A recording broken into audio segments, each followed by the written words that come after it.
So the next stage will be to clean all of this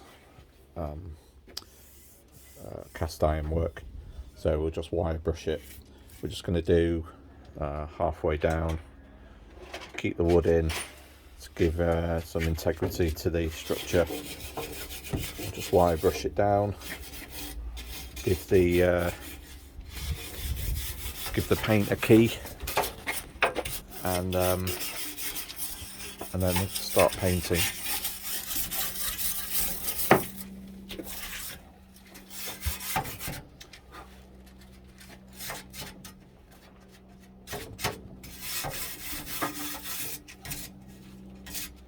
So this, how would these be made originally?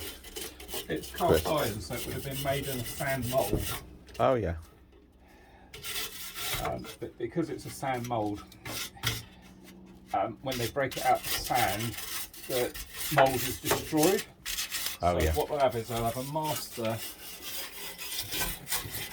probably made out of wood, which they will put in a mould, fill it up to, you can see a line going along here. Yeah. You'd probably fill it with sand up to that line. Yeah. Then you put another one on top and fill it with sand from the other side. And then when you split the two, you then take the wooden pattern out, put the two back together, and that's the line where the two moulds would have met. Ah. So these were made, what era would you say these were, Chris? These are probably late 40s, early 50s. Wow. So So it's 70 years old then? yes, somewhere in that region. It's hard to tell because they don't have a date on. I've looked at dates, but there's no date to tell. So the wood's obviously original to it, do you think? Or do you think this has been replaced before? this wood may have been replaced, but it's probably a good 30, 40 years old looking at the condition of it. Yeah. It takes a long time to weather into this grainy pattern. As you've seen, once we machined it, it came up that beautiful brown. Yeah. So it'll take a couple of years to start going grey, but then with all the weathering on this wood, it's just been sat outside for decades. But it's going to be a perfectly good usable bench by the time we're finished with it. Yeah. It will look like new, even though it's about 70 odd years old. Yeah.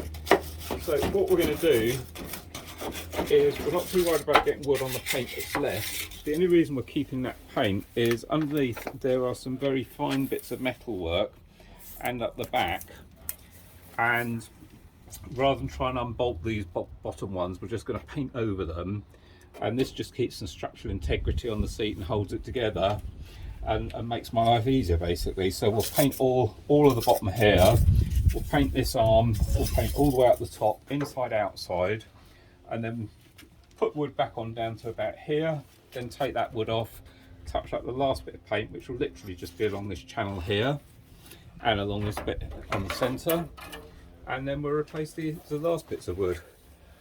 There's also a number of design decisions you can have. For instance, these bolts are inset into the wood.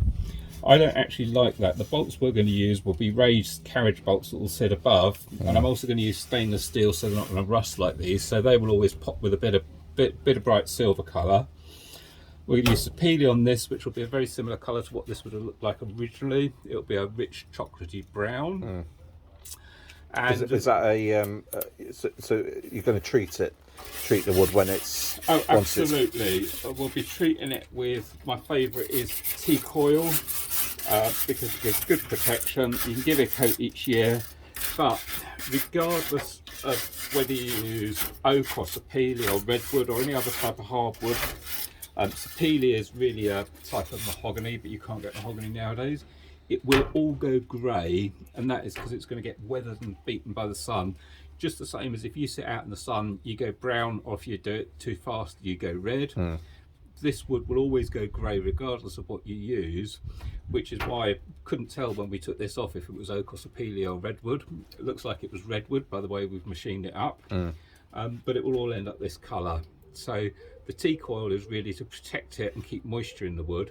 if we actually weighed a bit of this wood and a bit of the new wood, we'd find out this is much thinner and much lighter, because all of the moisture and goodness has gone out because the seat's just been abandoned and left for donkey's years. So this would have probably been considerably fatter to start with, but it's still good wood. We'll make something out of it. So how long would you expect wood to last when it's outside then? Typically, if it's treated, how many extra years would it last? Almost indefinitely. I mean, we could actually machine this wood down and use it again. Yeah. But there's some slight rot around some of the holes where the bolts are, and we can't repair that without shortening the seat. So it's very slight. It's still pretty robust. It's just time for some new wood and get rid of those holes. Yeah. And you just T-coil it once a year then, would you say? Yeah. Yeah. And it doesn't have to be T-coil. It sounds daft, but you could even use sort of olive oil out your kitchen if you haven't got any T-coil. Okay. The one thing I would recommend you don't do is never ever paint the wood, because if you paint it, it seals it, and wood needs to breathe. And if you paint it and then there's a gap in the paint and moisture gets in, that moisture is just going to cause rot, and the whole seat will rot a lot quicker than if you just oil it. Yeah.